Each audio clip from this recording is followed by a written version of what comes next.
Sugar City Morning Show. Muy buenos días y bienvenidos a esta edición del Sugar City Morning Show para hoy, y hoy es el 3 de julio. Muy buenos días. Good morning and welcome to today's edition of the Sugar City Morning Show. Today is the 3rd of June. Today is the first Monday in the second half of the year. Good morning and sending our best wishes to everybody who joins us this morning. And we, as always, we begin our program with a prayer, and we make a special mention. We make special mention today for all those persons who have suffered damage with the latest bout of heavy rainfall that occurred over the country, and in particular over Stan Creek and Toledo districts. We make special mention of these very simply because we know that there was some damage in the area, and so we bear these in mind and hope that these people, that God listens to our prayers in respect of those people who have seen damage or may even see more damage. Padre, te doy las gracias por todas tus bendiciones. Tú sabes en tu eterna sabiduría qué necesitamos y cuánto necesitamos. Nos das la vida, nos das la salud, nos das las fuerzas para cambiar, para tratar de generar para tratar de defender nuestra vida, nuestro bienestar. Yo te doy las gracias por todo, Padre, porque mi fe dice de que tú nos das justo lo que necesitamos. Padre, te pido en particular por aquellas personas enfermas, en las cárceles, en sus casas, en las calles, y en particular por aquellas personas damnificadas, aquellas personas que han sufrido, están sufriendo diluvio de una forma u otra, que le entró agua a sus casas por la gran cantidad de lluvia. Te pido, Padre, por aquellas personas que viven en las áreas bajas, que puedan actuar rápidamente y que puedan salir de esas áreas. Padre, te pido por todos nosotros que tengamos un día exitoso, que tengamos la fuerza y fortaleza para empezar a hacer las cosas bien. Te bendecimos, te adoramos, te glorificamos siempre. Amén. Good morning. If you just joined us, it's exactly 5 minutes after 7 o'clock. And this is the general weather forecast for today, Monday. And let me just quickly recap this weekend's activities by saying, and it rained, and it rained, and it rained, and it rained. And in particular, well, Sunday morning was the killer for me, because I woke up rather early, and I said, today I'm going to do some washing, so I washed. And it turns out that all of a sudden the blue skies gave way to dark, cloudy skies, and clouds, I'm sorry. And then it rained, and it rained. The general situation for today is generally fair conditions to prevail. So that center of low pressure has gone.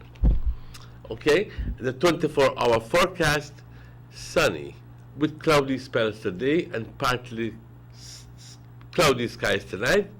Showers will be isolated. Well, we're thankful for that. The winds blowing from the east-northeast at 5 to 15 knots. Rather strange from the northeast, which means if the low pressure spins against the clock, we should be having winds from the southwest because it's going the other way. But, well, so it is. The sea stayed choppy. There are no advisories in place, and as I go into the Atlantic 2-day graphical tropical weather outlook from the National Hurricane Center, I see a big blotch of activity going on in the Atlantic, and with a 20% chance of development. At this moment, we don't It doesn't say much about that. Let me just quickly look at the 5-day tropical weather outlook. And taking a little bit of time here, it's forecasted to go, it's red, and it's forecasted to go way above us. So at the moment, nothing. The temperatures along the coast, a maximum of 87 degrees Fahrenheit and a low of 79 degrees Fahrenheit. Inland, a max of 92 and a low of 72. That's some good respite from the 75 that we were seeing. 72, rather nice. And in the hills, a maximum of 77 degrees Fahrenheit and a low of 67 degrees Fahrenheit. The outlook for tomorrow is showers and thunderstorms will be isolated on Tuesday, increasing over the south on Tuesday night. The tides there will be a low tide, at 14 minutes before 1 o'clock this afternoon, followed by a high tide at 14 after 7 tonight, followed by another low tide tomorrow at quarter after midnight, and another high tide tomorrow morning at 22 minutes after 6. The sun sets today, ladies and gentlemen, at 6:31, and the sun rises tomorrow at 23 minutes after 5. The moon rises today at 10 minutes after 2 this afternoon, and the moon sets at 2 o'clock tomorrow morning. We want to thank forecaster Francisca Wellington for this information and saying good morning to all those people at the National Met Service and sending our best regards to all of them because they have been up from before 5:30 this morning. I see it posted at 5:26, which means that they're up from way before to be able to be there. So, buenos días. Un gran gusto saludarles por la mañana. Y como comencé el reporte del tiempo en inglés, les voy a dar justamente la misma cosa y decir que llovió. Bueno, la situación general para hoy, condiciones buenas. Es más, siquiera la lluvia ya terminó. Hay que tener en nuestras oraciones a esas personas en el sur del país. Y también me imagino que en otras secciones, me imagino que en la ciudad de Belice, si tuvo la cantidad de lluvia como lo tuvo el sur, y como tuvimos nosotros también, aunque no digo que tuvimos la misma cantidad, no estuve en el sur, pero me imagino que el mismo sistema generó suficiente lluvia para causar problema. Entonces, me imagino que sus secciones en la ciudad de Belice también fueron inundados. Este sistema de baja presión o esta ola tropical vino bastante vigoroso, es más, con mucha fuerza, viento y todo, ¿ok? Y la lluvia pesada, así que me imagino que ciertas áreas del país tuvieron en exceso de no sé, 2-3 pulgadas de lluvia o quizás hasta ciertas secciones hasta aún más. Para las siguientes 24 horas, soleado, con algunos periodos de nubosidad hoy, parcialmente nublado por la noche, si es que vemos alguna actividad de lluvia completamente aislada. A propósito, no hay ninguna advertencia hoy de huracanes o algo así por el estilo. Hay un sistema en el Atlántico que no está puesto para venir en esta área. Se espera que va a ir al norte y sí presenta quizás una amenaza para lugares como Puerto Rico o Santo Domingo o quizás las islas al norte. Pero para nosotros aquí en Belice, gracias a Dios, no. Las temperaturas por la costa, una máxima de 87, una mínima de 79. En el interior del país, una máxima de 92 grados y una mínima de únicamente 72 grados, bastante agradable. y por las colinas una máxima de 77 y una mínima de 67 grados. Se espera que para mañana tengamos chubascos y tormentas, pero completamente aisladas.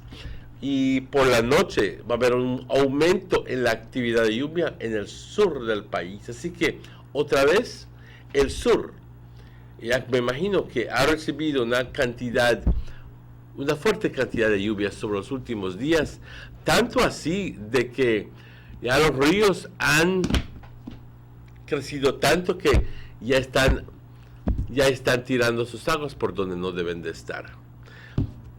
Entendemos de que el río Mojo y el río Temash están pasando por un momento de creciente, y me imagino que otros ríos en el área del sur también están creciendo y están puestos para sus niveles subir aún más. El agua no ha bajado de las montañas, así que cuando venga ese torrente de agua, aquí es cuando tenemos que prepararnos.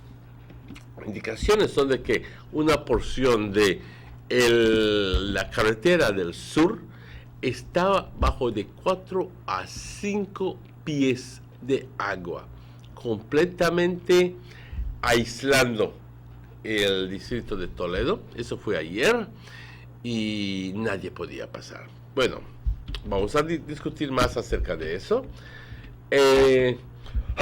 Perdón. Una marea baja hoy a la 1 menos 14 minutos por la tarde. Una marea alta hoy a las 7:14 por la noche. Otra marea baja mañana a las 12:15 minutos, 15 minutos luego de la medianoche. Y otra marea alta a las 6 de la mañana con 22 minutos. El sol se oculta hoy, compañeros, a las 6:31. Y hemos visto de que el sol se ha estado ocultando, a esa hora ya por varios días. Ahí es cuando llega a su máximo. Pero el sol se está saliendo ya un poquito más tarde. Es más, hace como 2 semanas estuvo saliendo a las 5:19. Yo tengo ojo para todas estas cosas. Y ahora vemos que ya se atrasó 4 minutos. Y así va empezando a quedar más corto el día hasta que lleguemos al diciembre 21. ¿Ok? El sol sale mañana a las 5:23. La luna sale hoy por la tarde a las 2:10 minutos y se oculta mañana a las 2 de la mañana. Tenemos que agradecerle a Francisca Wellington por esta información y a los otros compañeros que están con ella en el centro meteorológico en Ladyville. Y noto que están ahí desde las 5:26. Hicieron su reporte a las 5:30. Pues les quiero desear a todos un feliz día. Y obviamente hacer mención de nuestros patrocinadores que nos apoyan a diario con sus anuncios. El señor Eduardo Vega del Benque. El señor German Vega de Orange Walk. Y también al honorable Gaspar Vega, que como siempre nos apoyan con sus anuncios. También el señor Derek Gillett, también de Gillett's Meetup. Y también hay que agradecerle a A&Rs, los dueños de A&Rs, con tiendas por todo lado, en Corozal, en el Free Zone, en Orange Walk, en la ciudad de Belice, en Belopán, en San Ignacio, en Dangriga, recientemente abierto, donde puedes conseguir todas tus necesidades a buen precio, y anunciándoles de que recién han recibido un cargamento fuerte de mochilas, school bags, en todo diseño, todo tamaño, donde te puedes dar el lujo de escoger lo que tú quieras. Visítalos. Y recordándoles de que la gran diferencia es sus bajos precios. También hay que agradecerle a Belize Tourist Board, Government of Belize Information Service, Aqualife Water. Compañeros, son las 7:16 minutos. Estaremos de vuelta tan pronto estos anuncios cuando vamos a hablar acerca de la gran cantidad de lluvia y consiguiendo reportes de todos lados porque se supone que va a haber inundación en ciertas secciones de Belice y más informados estemos, pues mucho mejor. Ok, vamos a esa pausa, pero estaremos de vuelta tan pronto estos anuncios. The first two phases of the Hummingbird Highway Rehabilitation Project from the Belmopan Roundabout Junction to Saboon Bridge and Alta Vista Bridge to Dangriga Town has already made a remarkable difference for commuters and residents alike. These first two phases are a $16.5 million investment by the government of Belize. Under this project, the highway is being rehabilitated through improvement of the road pavement to create a safer environment for the public. Improvements, especially in the areas that pose a high risk to motorists, include the introduction of paved road shoulders, high visibility line markings, reflective road studs, bus laybys, and other features that will bring the entire road segment in line with internationally recognized standards. Additionally, the replacement of the existing single-lane bridges will reduce road user risks. These improvements will increase economic, tourism, and agricultural opportunities, further encouraging the social development of Belize, particularly in the south. The government of Belize, moving Belize forward. Man, this 4G LTE really got me confused. Can you figure out how to buy my data? Yeah, I know, right? And mine need to work as fast as I may expect it. Man, listen guys, it's nothing complicated about Digicel 4G LTE. In fact, Digicel just made it easier to buy data. All you need to do is send a text message to 400. And in the body of the text, type the amount of data you like to buy. That's all. And you, focus your phone. You'd never get 4G LTE from this 2G bucket. You also need to have an APN. My wife, go down to a BTL office and get yourself a Digicel 4G LTE capable device. And until then, you will feel the rush. Now who this bally by? Getting jiggy with it. Getting jiggy with it. There's no need to go across the border to enjoy sun, sand, and crystal blue waters. Belize's northern islands and reef are just a boat ride away. Go slow and immerse yourself into the Caribbean Sea or enjoy some fresh coconut water. Or pick up the pace on an island where locals can enjoy sandy beaches by day and feast on your fresh catch by night. Discover the Mesoamerican Barrier Reef and submerge yourself into another world where you can experience a traffic jam you will want to return. You can also make new friends along the way.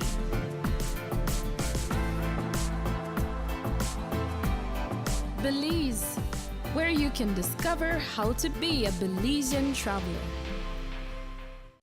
These sunny days are here, and whether it's for a picnic or in your kitchen, you need the meat. Gillette's Meat Shop proudly offers a variety of juicy cuts such as processed meats, ham, bacon, salami, longanisa, and sugar cure ham, just to mention a few. Enjoy our meats in beef, pork, and mutton. So for that healthy cut your family enjoys, visit us at number 18 San Antonio Road in Orange Walk from Monday to Friday, 7 a.m. to 12 p.m. and 1:30 p.m. to 6 p.m. Saturdays, 7 a.m. to 12:30 and 3 to 5 p.m. Sundays, 8 a.m. to 11:30 a.m. Place your orders at 322-3486 or 322-2175 or even 610-4061. Send us an email at derekgillett31@gmail.com. Gillette's Meat Shop, fresh and processed meats. Ay, qué rico.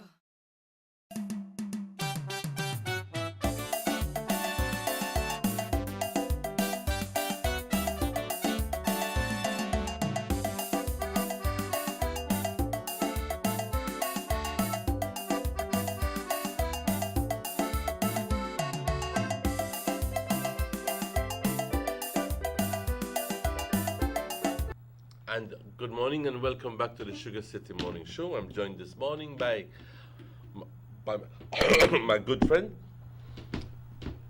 Jackie. ¿Cómo estás? Good morning. I'm good. You know why? You know why I'm good? Because I'm close to one of my very good friend this morning. Well, thank you. But pretty much the same here. One of my friend who I really appreciate. Thank you very much. So I'm good. So I know you're no danger. No bomb, nothing. You know everything. Good, but come on, man. Last when I used to talk I'm trying to think about. I'm trying to remember the phrase I used to say. Don't worry, I'll get one of my bombs and I will bomb you one. That's the thing I'm referring to. But Emmanuel, it's a beautiful morning. A little bit of comedy there, guys. Beautiful morning. We want to say good morning to everybody through the length and breadth of this beautiful jewel of ours that we call and is Belize. Belize all over. With its great independence in 1981, and we're still going strong. Belize is an independent country and it stands on its own. Well, thank you very much. We know for that barriers, reminder. you know? Yes. Yeah. And then, Yes. you know, the weather is good on this side, Emmanuel, but we know that down south, it's not so good Down for the south, people. and I hear in some of the central areas of Belize, because, well, it not take much to get flooded in Belize City. Yeah, city, a quick Some thing. areas, I mean, and I don't know. I wish I knew. I wish that, and I'm gonna be straight up. The National Met Service should be putting out in their reports the amount of rain that we had, but it's not there. And I'm wondering the reason why it's not there.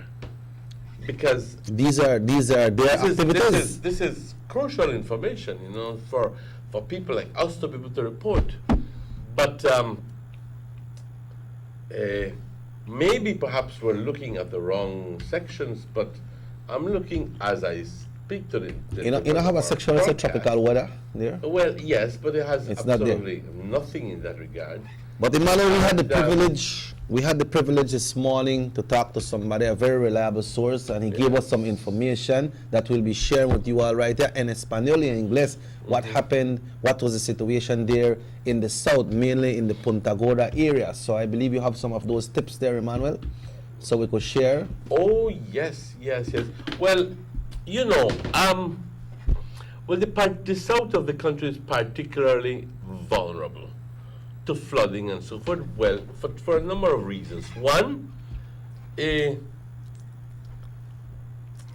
area is hilly and mountainous, up to close to 4,000 feet, and generally,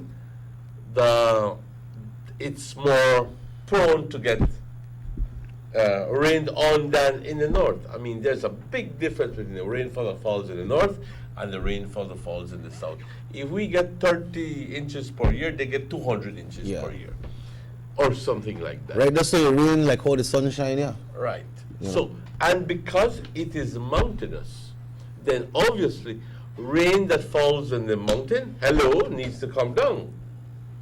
And so those areas that are along the creeks and many rivers that are in the south, which is an indication, the many rivers indicate that the water is a drainage for the mountains. So therefore, when that water comes down, you have to watch out. And if you live by a riverbank, you have to run. Because when this water says idiko papa, Yeah.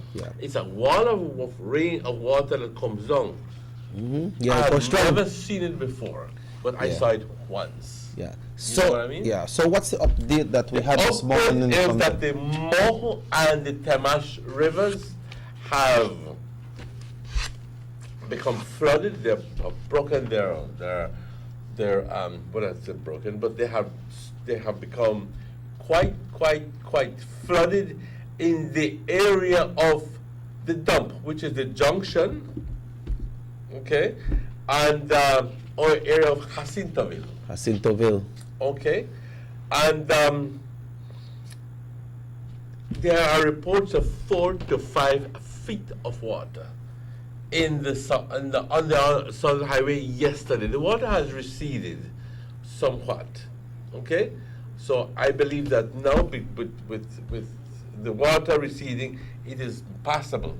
But yesterday and earlier, it Yep. was not passable. PG was cut off. PG was pretty much cut off. Yep. You know what I mean? And in the Dangriga, in the Stan Creek area, the North Stan Creek River is becoming more flooded. It is swell. It is swell, which means that this presents a danger for those areas living in Hope Creek and Sarawi and a number of other areas. Please on the lookout for flash flood. And if you don't know what a flash flood is, let me just take some more time. Yep. It's a wall of water. I mean, just like a tsunami of water coming down, okay? And because it's a lot of water, it forms like a little wall. You just see the big wave of water coming down, okay? And once that, it floods your area, and once it has passed, it passes. It's just something that, in many cases, however, depending on where you are and how mountainous your area is, well then it will pass. But if you're in a low-lying area, you stay there. Yeah. You know what I mean? And I understand that there's an advisor out as well from NEMO, no? I gather, I haven't seen it yet, but I will be looking for that and reporting on it as soon as I have been able to locate it. Our source also told us that in Punta Gorda town itself there has been some flooding. Yes, I gather that some areas of PG were flooded as well, became flooded as well. I yet have to get a report from Belize City. Or, hello, Orange Walk. I'm sure that some areas flooded. I mean, I'm not looking forward to it, but Yeah. I'm sure that some areas flooded. Yeah. Well, we have NEMO all over the country, you know. I know. You know, so they should report to us and to medias to let us know, and so that we can bring that information out to the general public. And this report that we are bringing in from Punta Gorda came from very reliable source. So since all of this happened now, Emmanuel, tal vez la gente va a estar pensando, oh, ¿qué está pasando en Punta Gorda? Se va afectando Ahorita nosotros voy a en el decir norte eso, también. Sí. Y quiero simplemente decir de que ojalá y que ustedes que nos ven aquí en el norte, pues no hayan tenido ningún daño con la cantidad de lluvia que cayó sobre el fin de semana. Quizás en tu área no llovió tan pesado como en las otras áreas, pero les quiero decirte que en otras áreas ha caído una gran cantidad de lluvia, tanto así que ya empezaron las inundaciones, en particular en el sur del país y en el centro del país. Y el problema no es tanto ahora, sino durante las 24 y 48 horas. Porque no es que va a continuar, bueno, en el sur va a continuar lloviendo, pero las aguas que cayeron en las montañas tienen que bajar. Y entonces eso causa un problema para lo que llaman flash floodings, ¿ok? Que es un torrente de agua bajando por las montañas y que están de repente, si vives por los lados de un creek o de un río, pues se inunda y fácilmente puedes perder tu casa y desgraciadamente hasta tus hijos o miembros de tu familia. Es una situación bastante peligrosa y estamos pidiendo que la gente se ponga al tanto y que, por el amor de Dios, escuchar sus noticias y no tomar un aire de indiferencia y decir, me vale. No. Si quieres a tu familia, preocúpate y llega a saber más. Se entiende de que el río Mojo y el río Temash en el área de Toledo pasaron por momentos de creciente. Ayer, 4 o 5 pies, ¿no es así, Chucky? En el área de la carretera. En la carretera del sur, por el área de Jacintoville, en el área del Dump, que es el de crucero. Crucero, Junction. 5 pies de agua es bastante. Ahí indica de que ni que esté alto tu vehículo, puedas pasar. No puedes. ¿Ok? Y se entiende de que dentro del área de PG, de Punta Gorda, tuvieron ciertas áreas donde se inundaron y que es bastante raro porque PG, pues, si has ido, te das cuenta de que está sobre el nivel del mar a ese punto y que se pensara de que el agua, pues, pero me imagino que ciertas áreas que están flat, rasas, pues están sufriendo por inundaciones, por la gran cantidad de lluvia que cayó en esas áreas, compañeros. Se entiende que también en el área de Stand Creek, el North Stand Creek River, no sé si ha sido Dangriga. Dangriga tiene North Stand Creek River y South Stand Creek River, y Dangriga está aquí entre medio. El área del North Stand Creek River también está creciendo, lo cual, y otros ríos también, y lo cual presenta un peligro a las áreas de Hope Creek y Sarahville, entre muchas otras áreas, ¿ok? También entendemos que hay crecientes en otras partes del país. Así que vamos a estar pendientes de todo esto. No sé si quizás tuviste inundación o tienes inundación en tu área. Llámanos, comunícate, mándanos un text o llámanos a 302-2170, 302, o a su número de cheque, 659-5769. You got it. 600-5769, ok, o a mi número, que es el 635-7436. Yeah. 635-7436. Yeah, we want to touch on the activities at the house which happened on Friday, Emmanuel. But before we go there, we're talking about river right now. A body was found of a 31-year-old person floating in the Macal River yesterday morning about 11. You know, he was last seen on Wednesday, which was last week Wednesday, and he was found floating in the Macal River yesterday. A resident of Santa Elena. You know, they got the twin towns of Santa Elena and San Ignacio, right? Yes. Also on Friday night, about 9 o'clock, someone was shot in Belize City. Understand that he's critical, but he never passed out. So those are some of the reports that came in, no? And it's now 26 minutes away from 8, Emmanuel. We'll take our first break.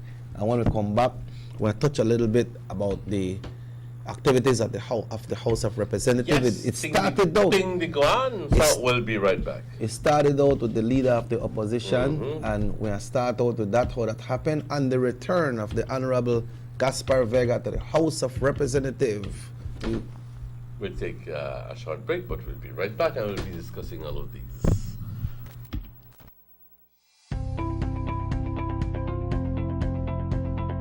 Hello friends, the only place you'll get value for your money is at Rapidito Loans. At Rapidito Loans, you can shop for jewelry by carat, stoner style. A genuine jewelry from us makes the perfect gift for that special someone or a treat for you. Come and check our widest assortments of quality and affordable gold jewelry. And for all those last-minute urgent needs and unexpected bills, you don't have to worry no more. Rapidito Loans is the only quick and reliable solution for all those emergency needs. We provide more and better loans for your gold jewelry. So remember friends, great discounts on all gold jewelry. So come in and visit us at Orange Walk Town, number 4 Belize Corozal Road. Rapidito Loans, your #1 money lending and jewelry center.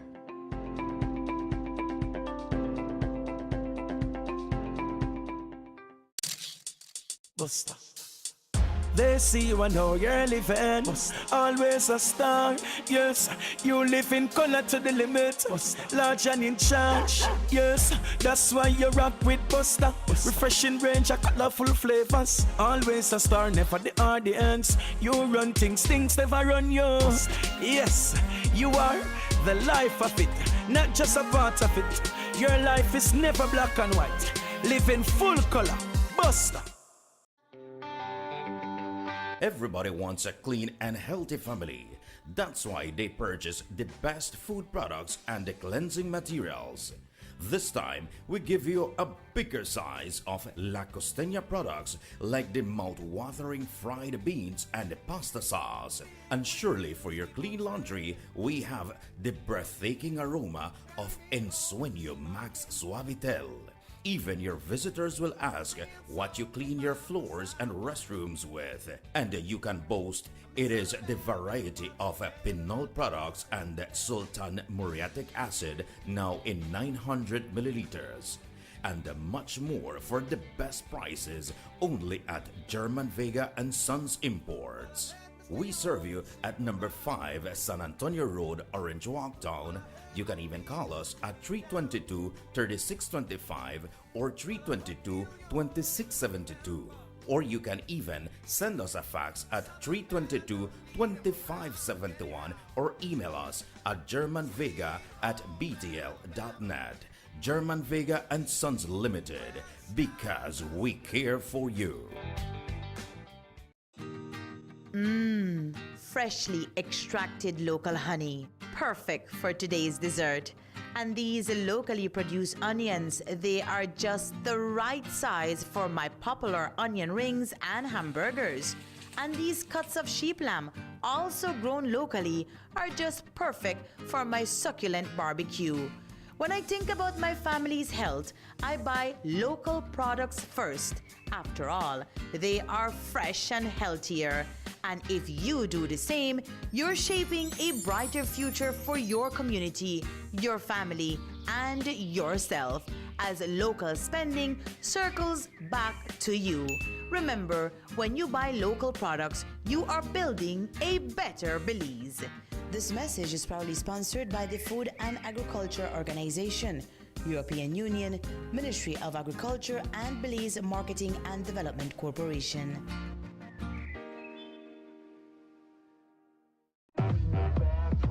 This house got Wi-Fi or what? Buy you to worry about Wi-Fi, we come for party! You only live once. You've got to live in the moment and make the most of each time, because once it's gone forever. That's why I love my Digicel 4G LTE mobile data. Hey, you know the Wi-Fi password? I am always connected. I can share my memories with everyone. They always know what's happening. You know who hosts this? You got a Wi-Fi? Not have to be like Bali here and they try thief Wi-Fi. With Digicel 4G LTE, you can share whatever you want, whenever you want. You never have to wait for Wi-Fi. The bigger, better network. Digicel. What? Finally I get Wi-Fi. Thought it on that.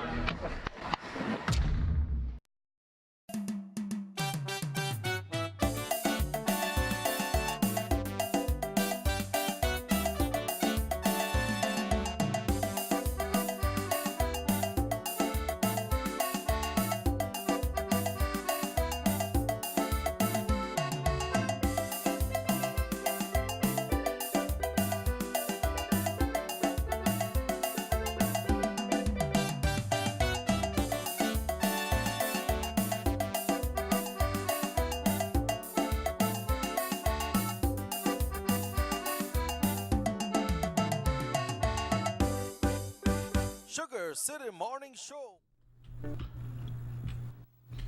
Welcome back to the Sugar City Morning Show. It's a lovely, beautiful Monday morning. Now, what date today, Pa? Today is the 3rd of July. So, our brothers and sisters in the U.S. will be celebrating. Prepared for tomorrow, the 4th of July. Yeah, tomorrow, big celebration, hot dog. Yes, hot dog day.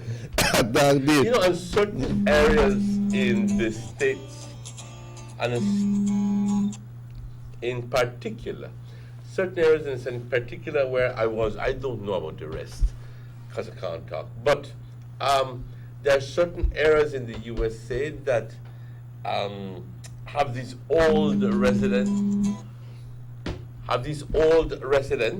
residences, have to keep their homes open on that day because it's called what is called an open day. So you have their old 18th century and 19th century homes built you know, especially in the Boston area, which is a historical area, you keep your homes open and people can actually walk in and view your house because obviously you've kept it in, you know, like the way it was. So I don't know. In the States that works up to a certain degree. I don't know if that would work here. Yeah. Because you know how we are. Yes. But Emmanuel, sitting of the House of Representatives on Friday last was very interesting. And you know, it started out in a way with the leader of the opposition saying that he is congratulating Madam Speaker for the way that she conducts activities in the House. But you know, starting out the House meeting with the leader of the opposition, John Briceño, who did not get far with his presentation as the Speaker of the House interrupted his attempt at bringing back the issue surrounding Brian Yellowman adding it. And the Speaker tell a member, we can't go there. We know they go there right now. You know, it's not often that you hear, but that you have an adjective like strong being placed to define the character of the speaker or the action of the speaker, Laura Longsworth, and that is exactly the word that was used, strong speaker. So what that means is that Honorable John Briceño was making a reference to the chair. Now, the House of Representatives has its own rules and regulations and internal things, and you know, it's in the what we call the standing orders of the House. Who when this one gets up, you sit down. Who has the privilege to speak? Where these members are seated, blah blah blah. It's called the standing orders. And in the standing orders, it says that you cannot make mention of, or you can't refer to the speaker in certain ways. So the speaker shut him down. The speaker shut down the leader of the opposition because he went there and he says, and I'm going to quickly mention. Yes, go ahead. Well, this is at the top of the meeting when opposition leader John Briceño literally jumped out of the gates and tried to make a statement about the mace bearer Brian Yellowman Audidet. If you're wondering what the mace bearer is, it's a symbolic. Well, it's a position within the House of Assembly that is reminiscent of the parliamentary democracy in England. And the mace bearer is the person who walks in with the speaker carrying the mace and so forth. A very symbolic thing. Anyway, he was back in the House. The mace bearer was back in the House doing his duties as Sergeant at Arms. And the Speaker, Laura Longsworth, let me just quickly say that the Honorable John Briceño began his presentation, says, I have to first start off by congratulating you on the principled position you took when it comes to the issue of the Sergeant at Arms. Start off nice, Joe. Yeah, in a congratulatory fashion. In other words, Madam Speaker. But he did not realize that he was going against the standing orders by very simply doing that. Yeah. So he says, you are not supposed, the Speaker of the House, Honorable Laura Longsworth says, you are not supposed to refer to any matter related to the Speaker. Please do not go there. Honorable Opposition Leader. It is in the standing orders. You are not allowed to do that. You are not allowed to refer to my chair at all, which I did not know that. Maybe John knew. I don't know. Maybe he didn't. We don't know. But he knows now. So, in an obvious attempt at trying to be to put up this congratulations and maybe a sarcastic statement, you know, I'd like to congratulate you later. Ponerse bien con el speaker. And the speaker shut him down. And tell her, you know, you don't refer to me as a Speaker of the House. And Honorable says, well, I'm asking you, Madam Speaker, if you were to look at section 91.2, where you can be allowed to allow me to speak on such an important issue. Clearly, it indicates that he had thoughts. He knew about the not referring to the speaker part. So he had gone through the standing orders and found a section where it permitted, at least in his belief, to refer to the chair. So it turns out that he says, Honorable Member, the Honorable Laura Langsworth said, I am referring to section 38.8. John had been referring to the section 91.2. And Honorable Laura Langsworth says, Honorable Member, I am referring to section 38.8. Please do not go there. I am not allowing it. I am sorry. I cannot. Thank you. And then John insists and says, I just want to put it on record. I am most disappointed and we have lost the confidence of the Sergeant at Arms. And then the Honorable Laura Langsworth says, Opposition Leader, please have your seat. Siéntate. Thank you very much. And when the Speaker says that, you better sit down. Yeah. Okay? You better sit down or out. That's right. So, what's the big important thing here? She stood her grounds. She was not being unfair. She stood her ground. So, it can be said that yes, she certainly deserves the attribute of being a strong speaker, and in regards also to the fact that she knew she was knowledgeable about the standing orders. And she's the one that controls the House. Yes. When it's in session. Yes. She's the boss. She's the boss when it comes to that. Yeah. So, if John had lost, if the PUP had lost the confidence of the Sergeant at Arms, at least they say, no, it's important to understand that they have to respect the Speaker now. Yeah. She is not somebody to play with. And his act went through the House Committee as well. Yellow Man actions went through the House Committee, and the House Committee reached to a decision. That's why he was there on Friday. Right? Yeah, but you say, also what happened is, Emmanuel, I believe that when there are 31 members go to the House, they go to the House to present good things and to try to advocate for their people in their constituents. You know, but what happened, Honorable Gaspar Vega, I would like to congratulate him that he was bold enough to return to the House of Representatives on Friday. He was welcomed by his members on his side, which is good to see, which shows unity. But then Mr. Honorable Abelardo Mai start talking. You know if the Prime Minister have security at the House? I don't know. Because I can't do what he referred to, it look like the PM no got. But he said that Honorable Gaspar Vega still have police at his house, guarding his house. Then he got some CIB we go around the school where his son they attend, and he watch them things there and find out what they go on.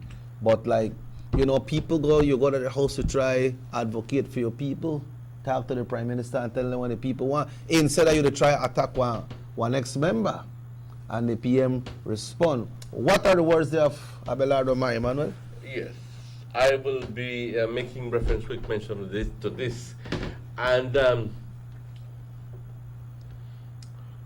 Honorable Jose Mai, who is the representative from the Orange Walk South Division, says, but what is disgusting, Madam Speaker?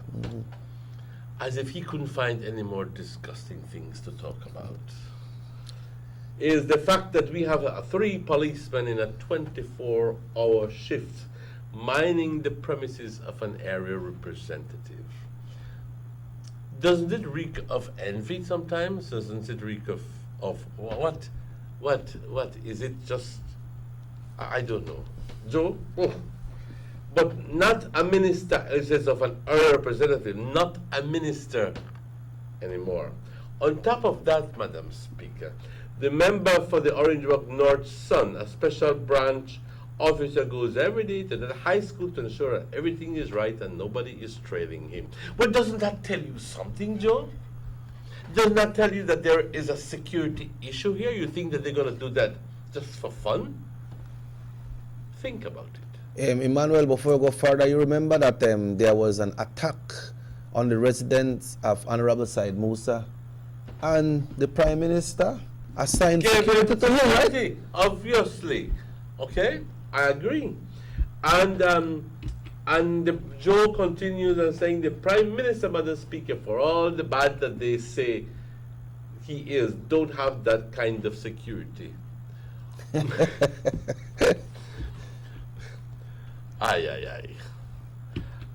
Taxpayers can be paying for this kind of luxury. Policemen are tight and they have no more all over, and they have to move all over the place to look at crimes. We can't afford that kind of luxury.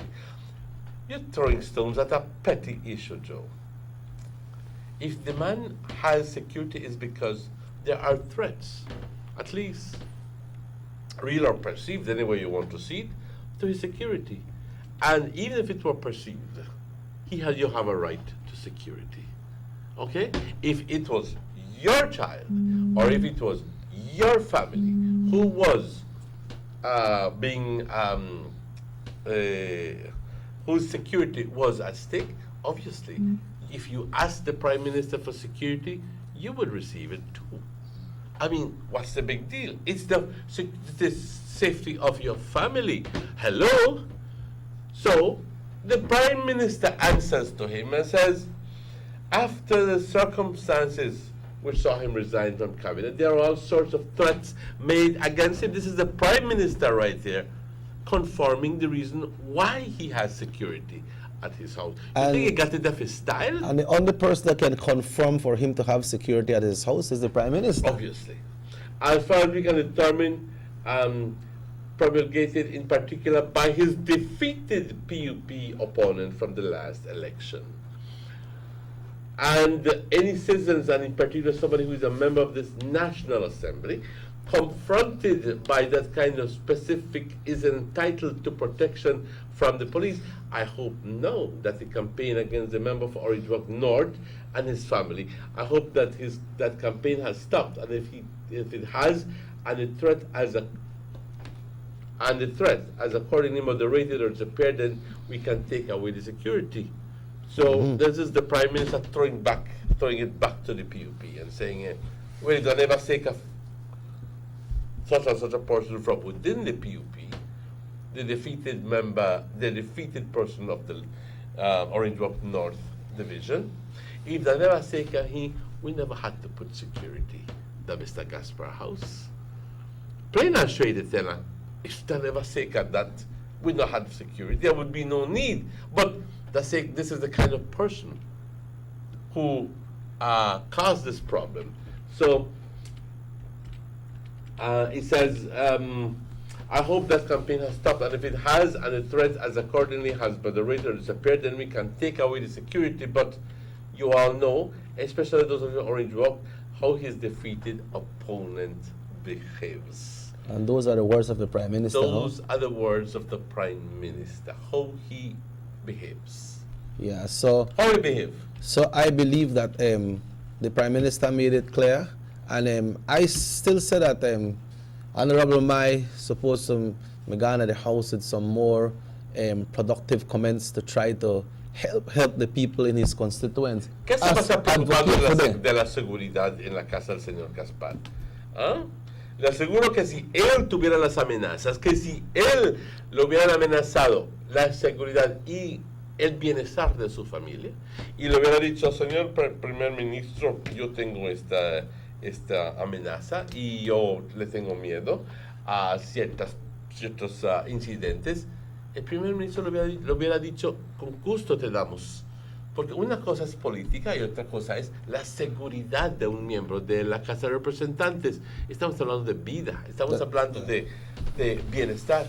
That's why I mentioned it earlier. Seguro. Mr. Honorable Said Musa, the attack his house, so the Prime Minister gave him security. Exactamente, justo cuando sucedió un incidente hace unos años, cuando hubo un incidente, cuando su casa del señor Said Musa, le hicieron una amenaza, no recuerdo muy bien qué fue, y le pidió al primer ministro para seguridad en forma de policías y el primer ministro se lo dio. The Prime Minister offered it to him. Seguro, se lo dio, o el primer ministro se lo ofreció. Correcto, corrección. Muy bien. Pues esto es a raíz de que siempre el señor Gaspar Vega pues siente una amenaza. Ahora, si es que no sé por qué razón José Abelardo May no escoge algo de mayor importancia para hablar, en vez de hablar de la seguridad. Perdón. Eso, si hubiera hecho sus investigaciones, hubiera conseguido una respuesta. Perdón. ¿Qué dices tú? Yeah, definitely. But so now, what does it mean for Orange Walk North, for the United Democratic Party, who's the ruling government, for the country of Belize, now that we have the return of the Honorable Gaspar Vega to the House of Representatives? See, and we have to say at the moment categorically that he was missing for some months, for some meetings, but he is back again. Yeah. But he never had no back seat. Yeah. He never on front bench. Some people vex about that. That explains the reason why he were targeted. Because they were targeting him, because they said, watch who come back. So they must have had some sort of, I don't know if they had some privileged information that he was going back to make, or perhaps they were just responding at the spur of the moment. I don't know, but at the end of the day, guys, petty, small. That's what I describe that. You see, when as petty attacks at the Honorable Gaspar Vega. You see, one time when you get in things and open your mouth without you think, you got people, you always feel like you do good, but they got people who think different, Emmanuel. You say, Mr. Usher, Mr. Martinez, I want to make you say that we in Orange Walk South, we need a convention to change Mr. Mai. He's doing nothing. Nothing in Orange Walk South. No, they want a convention. Maybe this is somebody from a party. Oh, maybe from within the party. Yes. Well, if we are construing it right, it is a convention from within a PUP convention, because the very PUP saying that he don't do nothing. Yeah, I remember. Interesting. Remember last week he make the news too, no? When all of this thing was in the report about Honorable Castro's sons. They say on the recall at one time Mr. Mai was caught in some kind of contraband thing as well. That was also been licked on a lady right there by trial front. Yeah. So no cuida como tiras piedras. Yep. And the leader of the opposition mentioned too, he said, as the Deputy Prime Minister opened his mouth referring to Patrick, no, that things start to go wrong. Here we say that you're not supposed to worry about that. Watch out, because Gape is back. You know? Yes. Es que les duele, hablando la neta, les duele de que el señor Gaspar estaba de vuelta, y que estaba de vuelta y lo hicieron sentar enfrente. Así que ahora lo quieren. Pues,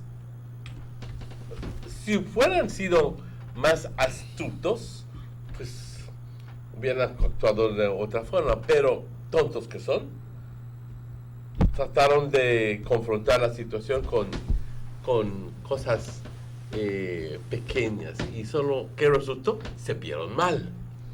Entonces, en primer lugar, la presidenta de la Cámara de Representantes le hizo tomar su asiento al honorable John Briceño. Le dijo, siéntate, ya, no quiero más de ti. Así pelado. Siéntate. No es que tú no puedes estar haciendo referencia a mí. Yo te quiero decir de que yo soy la Speaker of the House, yo soy el que manda aquí, y tú siéntate. Y en el segundo lugar, correcto, pues hizo referencia a la otra cosa. Pero yo creo que es simplemente ganas de, como dice la gente, ganas de joder. I want to make it clear to the public as well, Emmanuel. Some people has the perception is that the Honorable Vega had to return to the House or a trigger and by election and things like that. What happened is this is a new session of the House, you know. It's if you miss certain amount of meeting in the session, what session go in a period of the fiscal year. You understand? And we don't pass that already. Start a new fiscal year with the now. Well, I'm hoping that we have that right, and at least, and I'm trusting that these people from the party have it right. Yeah, that there has been some sort of like. Yeah, pull in that area. But the honorable leader of the opposition also mentioned in an interview some months ago that he not see that happen because you have to miss that amount in the session, and he know that they're not going to the House for 7 times in one session. So he said definitely that not work. Yes. Understand? Yeah, but that's how it play out, man, and you know. So I like to congratulate the Honorable Gaspar Vega and the people. Muchas felicidades, y yo simplemente les digo, nos dio mucho gusto verlo ahí de vuelta, y adelante. I wonder how the people of Orange Walk North feels now and take this, how they accept this, and how they feel about the return of their representative to the House. But let's just not get this, we just have to put it in line that he has returned to the House of Representatives, okay? Yeah. So let's be very clear that that's what he has done. Yeah, but to people know as well that not because he never made a go to the House, he may just the whole sleep, because he has been working in Orange Walk North as well, right? Exactly. So he has been the moving force behind the San Luis government, San Luis school, no? Yeah, that's right. And that is perhaps, well, it is not perhaps, but it is advancing on a daily basis, and sometime, hopefully within months, should be finished. Now I'm not saying it within some months will be finished, and also hoping that all efforts are going to be placed at the completion of the San Lorenzo Road, right? Which I never knew, I never realized how much traffic goes through the San Lorenzo Road. Yes. And if you think your section busy, come decide. Yeah. We'll get this call. Sugar City Morning Show. Hello, good morning. Good morning, Mr. Martinez. Good morning, sir. Good morning. I watch the news down Vega the back. When Mr. Vega was elected, Musa Fire caught me. Where outside, the man in the outside, and Musa Fire. Jalo kuma katika na hapo kuna na serikali kwa nation kwa nini and arala iko develop that again and that way the look that the effective. Bye. Yeah, we remember that, not sure, Emmanuel. These are apt reminders of what the PUP is. You know what I mean?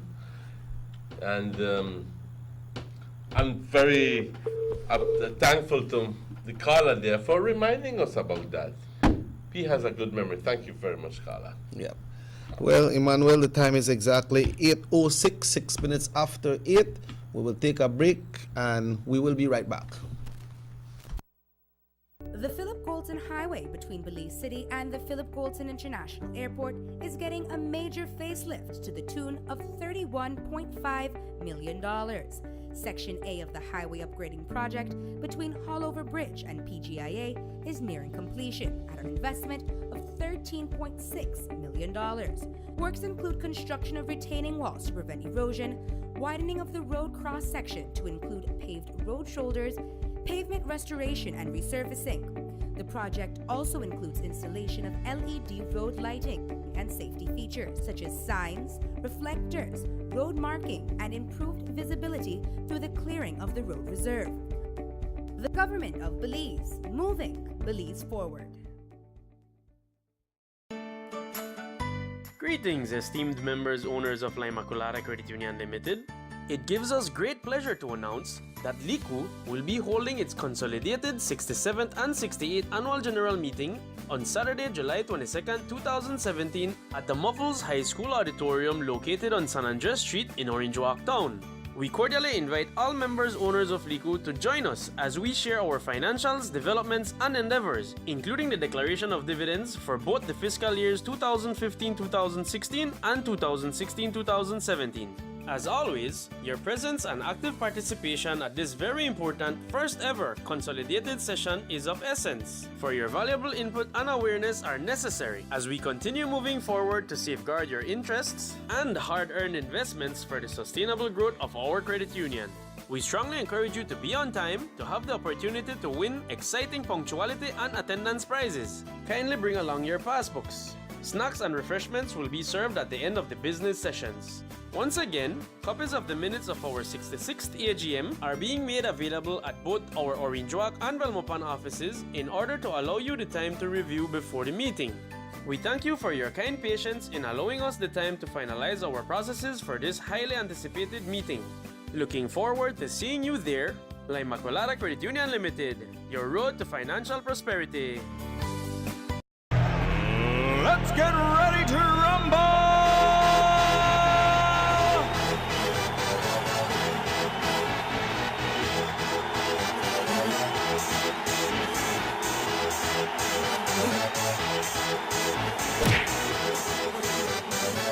Y'all ready for this?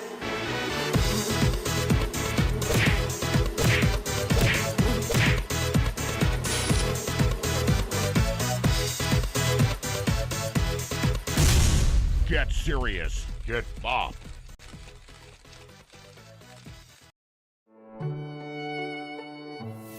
If anyone present should know of any. Need an escape from your daily schedule? Why not become a tourist in your own country? Discover Western Belize. Transport back in time and be awed by the reminiscences of the Mayan civilization. Be adventurous or spend a day with family and friends enjoying the serenity of the Macal River. Sample a Kaya staple or pick up some fresh produce to make your own delicacy. Come visit us in Western Belize. Belize, where you can discover how to be a Belizean traveler.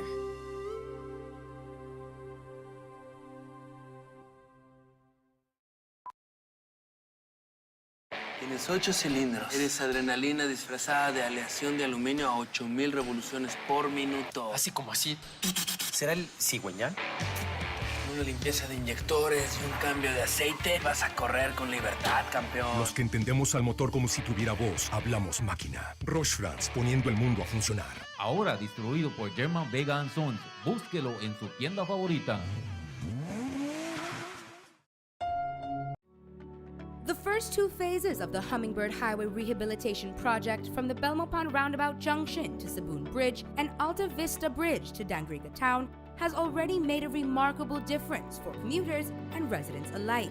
These first two phases are a $16.5 million investment by the government of Belize. Under this project, the highway is being rehabilitated through improvement of the road pavement to create a safer environment for the public. Improvements, especially in the areas that pose a high risk to motorists, include the introduction of paved road shoulders, high visibility line markings, reflective road studs, bus laybys, and other features that will bring the entire road segment in line with internationally recognized standards. Additionally, the replacement of the existing single-lane bridges will reduce road user risks. These improvements will increase economic, tourism, and agricultural opportunities, further encouraging the social development of Belize, particularly in the south. The government of Belize, moving Belize forward. Man, this 4G LTE really got me confused. Can you figure out how to buy my data? Yeah, I know, right? And mine even work as fast as I may expect it. Man, listen, guys.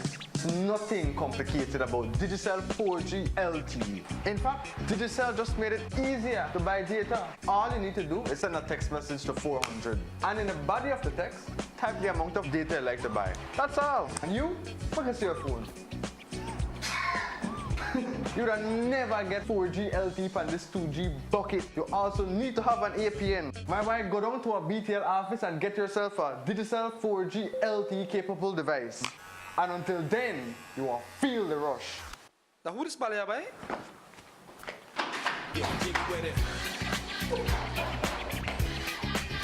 Getting jiggy with it.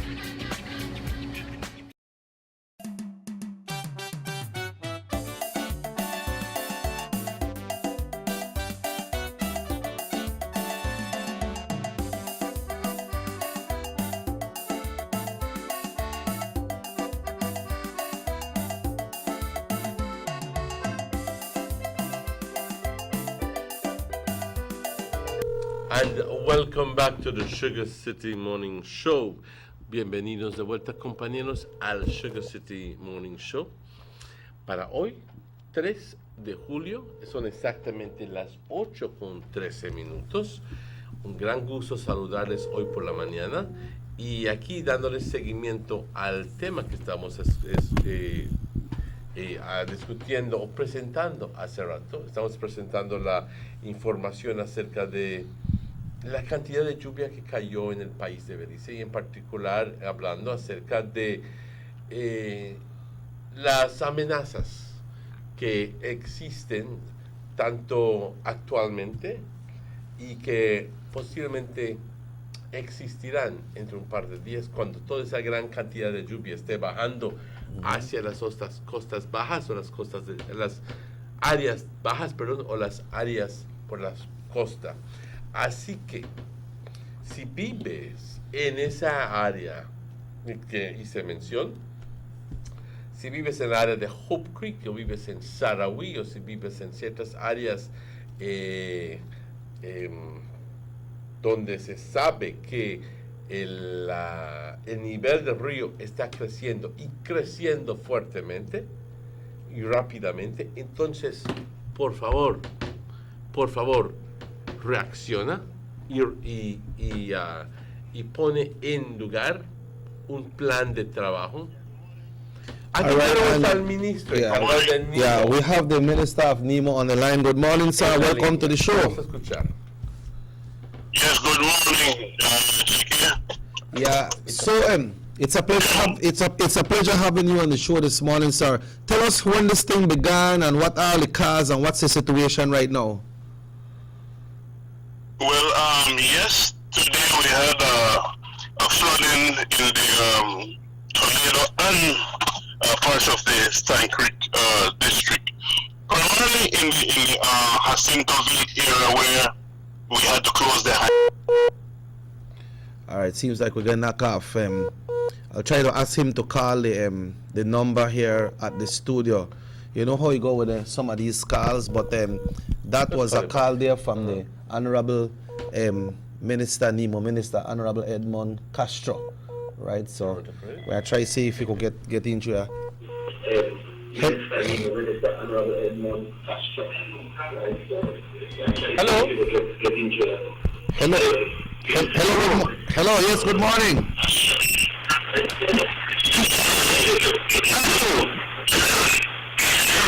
Will you please lower the volume of your television, please? Please lower the volume of your television. Haciendo un buen trabajo el ministro Castro. Sí, por favor, bajar el volumen porque estamos escuchando. Ahorita lo vamos a bajar para que trepe bastante ahí. Okay, so he's calling in reference of Honorable Edmond Castro, right? Sí, está felicitando al señor Castro por el buen trabajo que está haciendo. Go ahead, sirs. Ya lo perdimos. Ya lo perdimos. All right, so, Qué pena que sucedió eso, pero vamos a intentar hablar al señor Castro de nuevo. Yeah, okay. Porque él llamó, ahora vamos a intentar llamarlo. No sé por qué perdimos la llamada, pero... we need to know what's happening, right? Hello, good morning. Castro es la mera verga. Está haciendo buen trabajo. Bueno. What you say, man? Que está haciendo buen trabajo, Okay. simplemente. Okay. Well, they close off with the best part, right? Wow. Emmanuel. Atrevido. You see that part there, what happened in the house between Honorable Cordell Hyde and Honorable Finnegan? Yes, and it's very scarce moments. I mean, this was, you don't find Honorable Michael Finnegan normally in his discussions. You don't find him being as pointed in his remarks as he was on Friday, because I think that this attitude became born out of Honorable Cordell Hyde's constant accusation, and Cordell in his usual rhetoric about poor and black and this and the other. Honorable Michael Finnegan, talk on down. That's exactly what he did. Hello, good morning. Buenos días. Me gustaría verlo rapear en español. Estoy hablando aquí de San Pablo, pero mi abuelito no puede hablar inglés. Él quiere escuchar el programa en español. Gracias. Sí, señor. Gracias. So he's shut down? He's shut down. He said, Honorable Michael Finnegan, after, well, I won't go into all the things what Cordell said about because you can't, our mother can't afford the rent, and, beleaguering the whole sad story of poverty living in the south side of Belize. And Honorable Michael Finnegan tell me, no, you don't tell me about being black and being poor, because I have lived there. And I still live with the people of Mesopotamia. And even when he says, well, I will not steal this moment from Michael Finnegan, I will say it exactly as he said it. He says, you know what? He was Minister of Education during that period, that 10 long years. The people of Mesopotamia division never one day got one education assistance from you, who claim that you are black and that you're poor. And you love the poor and the black. Never one day them poor black people in Mesopotamia division get 1 cent out of you as Minister of Education. No. Who got the scholarships? Check it. Remind us loud and clear, please. It was said in those times that some picnic were 2 or 3 years old get scholarship to UB or some kind of big institution. And they were getting all kind of little help, and 2 and 3 year olds, obviously in a scam. No, they talk about what I do for the people in Mesopotamia division.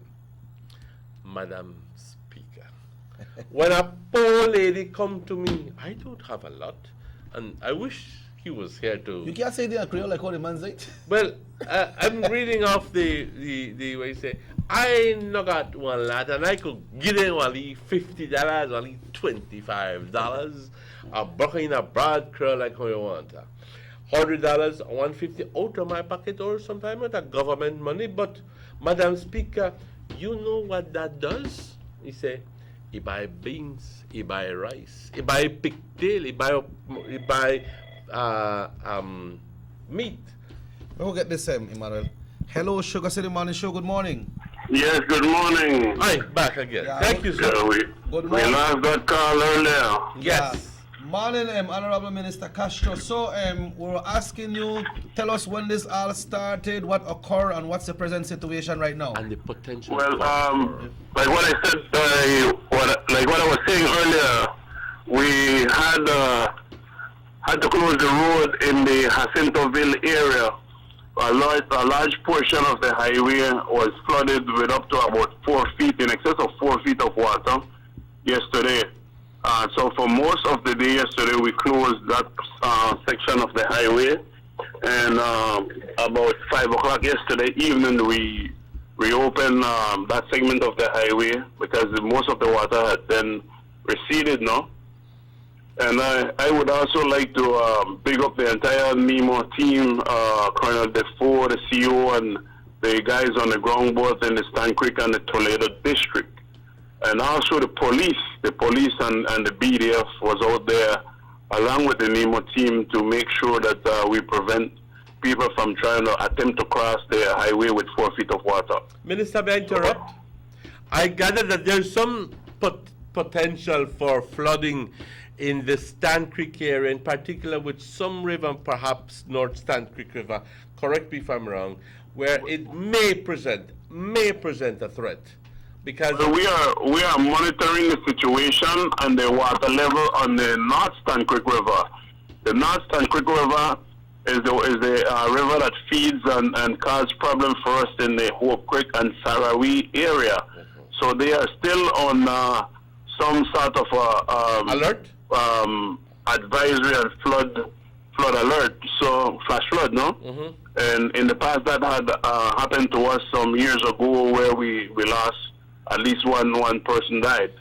So we are monitoring the situation. I am on my way down in the Stan Creek and the Toledo district to see firsthand, see some of the assessment, see how we can best assist some of those families that had to move out of their homes. And we didn't have to open the hurricane shelter or the shelter disaster area because the 8 families that had to move out of the Creek Circle area went with family and friends. I understand. Do we However, we still have to go and see how we can help them to get back get back everything and get everything together now. So the detailed reports and assessment on the ground will be conducted this morning, so we will know the farmers that had been affected, or whether it's vegetable farmers, livestock farmers, and so on. So we'll have more detailed reports. Sometime today I will be able to call you guys and give you that. Thank you. Do you have any idea, or have had any report from the National Met Service as to the amount of rain that fell in that area? And as a result of that, do you know of any potential for flooding in other areas? Well, there is something in that vicinity. I think coming approximately on Tuesday, a little weather developing. What had happened over this weekend was a system that passed over the country, and primarily over the southern portion of the country. And you must also understand is that whenever it rains in the neighboring country in Guatemala, that water still runs down to us, cause us problems. So it not necessarily have to rain PG or any parts of the Toledo Stan Creek district for us to get affected. The rain from across the border also come down in our area and cause flash flooding and that kind of thing. When you say about this weather for about Tuesday, so what does this mean for the other parts of the country? Probably more rain. Okay. But once we get a couple of days to thaw out and for the water to find its way where it needs to go, I think most of the water table and basin in the country is still at an all-time low. Some of the rivers have been flooded, but once we get 3, 4, 5 days, I think we should be okay. The problem we face is when the rain is concentrated in one geographical area for an extended period of time. Then there's no way the basin can hold all that water disseminating in that area, you know. So you're heading to the area right now. People that lives in PG and Stan Creek and might need some assistance or need to get in touch with somebody. Who are the persons, the contact person in those areas? We have our full NEMO team in both in the Stan Creek and the Toledo district. So it's easy for them to get in touch with their NEMO representative in the two districts. So once they get in touch with them through their village council or other representative, we will be able to assist. And like what I said earlier, the full team will be out dealing with the ground assessment to see who has been affected and how best we can help and assist those people. All right, Minister, I would like to thank you so much, and we expect some more update from you and from the team, and all the best, all right? Yes, my brother, thank you. Thank you, sir, thank you. Yeah. En español, Emmanuel, ¿qué dijo el ministro? Pues lo que dijo el ministro es esencialmente lo que habíamos reportado, de que existe la amenaza, que ayer tuvieron que cerrar, ante todo, ayer tuvieron que cerrar una porción de la carretera del sur, porque aproximadamente, compañeros, escuchen esto, aproximadamente 4 a 5 pies de agua estaba sobre la carretera del sur. Ahora, eso es una gran cantidad de agua. 4 a 5 pies de agua es fuerte. Así que, y esto es en particular en el área de lo que llaman el dump, que es un crucero. El área de Jacintoville. Ahora, yo sí he ido a Punta Gorda por carretera, pero yo no recuerdo el dump. Así que no te podría hacer referencia acerca de eso, pero según las indicaciones es de que esta agua ya ha bajado y que ahora ya es posible pasar. Si tienes un vehículo alto, sí, pero existe la posibilidad de que tengamos más inundaciones en el sur del país. El ministro hizo referencia hace ratos acerca de que no en realidad tiene que llover tan fuerte en el país de Belice para tener inundaciones. En realidad, si es que llueve fuerte en las montañas de Guatemala, podemos tener inundaciones. Ahora, nosotros debemos recordar de que cuando tuvimos el huracán, ¿qué fue?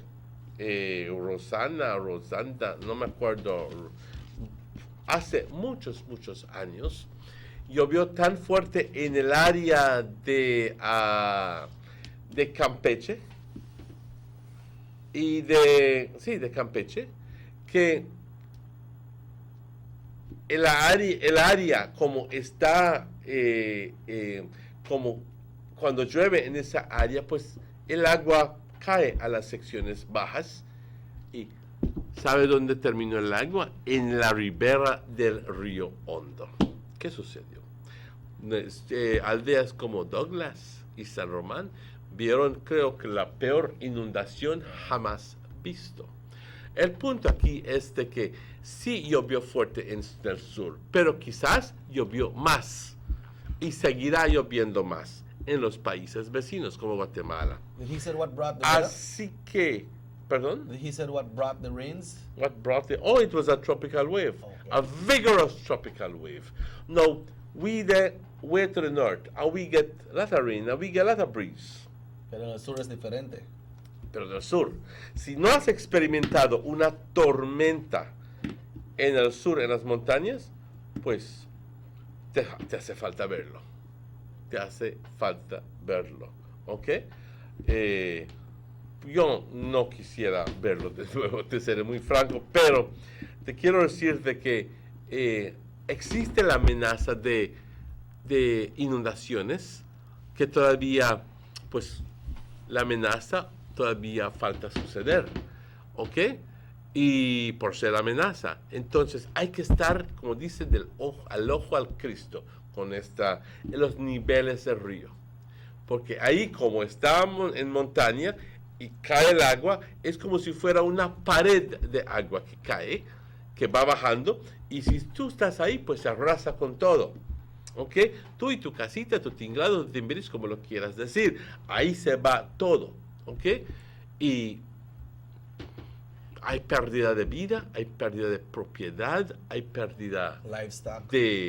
Sí, correctamente, de ganadería, de fincas, de producción de vegetales, de lo que sea, porque pues arrasa con todo, ¿verdad? Es una pared de agua, así que hay que estar muy al pendiente acerca de esto, muy al pendiente. Y estamos hablando en particular del área de North Stand Creek, que presenta una amenaza a las áreas de Sarrowy, Hope Creek y obviamente a ciertas áreas de Dangriga. ¿Ok? Así que hay que estar al pendiente. En otras áreas, pues me imagino que no llovió tanto, pero si llovió, entonces, gracias a Dios, los esfuerzos de los ministros y los representantes a través de este gobierno han hecho suficiente para evitar que tengamos inundaciones aquí en el norte. Hablando la neta, eso es. ¿Ok? Si fuera que hubiera llovido más y no tuviéramos el sistema de drenaje que tenemos aquí, quizás estuviéramos nadando fuera de nuestras casas. And we also like to inform the people in the Stan Creek area and Punta Gorda area, Toledo in a whole, that the minister is heading up there with his team today, and we want the people to realize that this is not a party thing, this is a country thing. Entonces, if you have any preguntas, you need help, visit the team and let them know what is your situation. Because the minister is making his way down to that area right now, and if you lost anything, if you get flood up in your area, if somebody has been lost, you can't find it, make sure that you make your report, because we got the helicopters now, and the BDF then fly the helicopters now. So make your way and visit the office and talk to the people responsible in that area so that you can get help. We know what happened when people get flooded out at San Antonio and Douglas in this area. Hello, good morning, Sugar City Morning Show.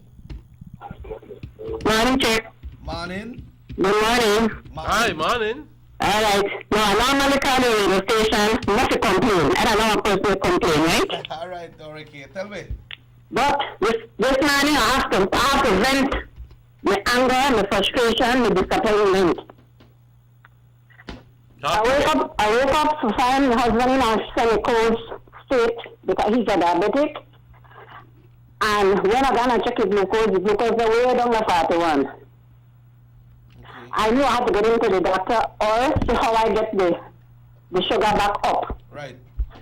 So I started trying to give her something to bring up back the sugar. But then it gets on stage taking away in the gag and another swallow while they put it in my mouth.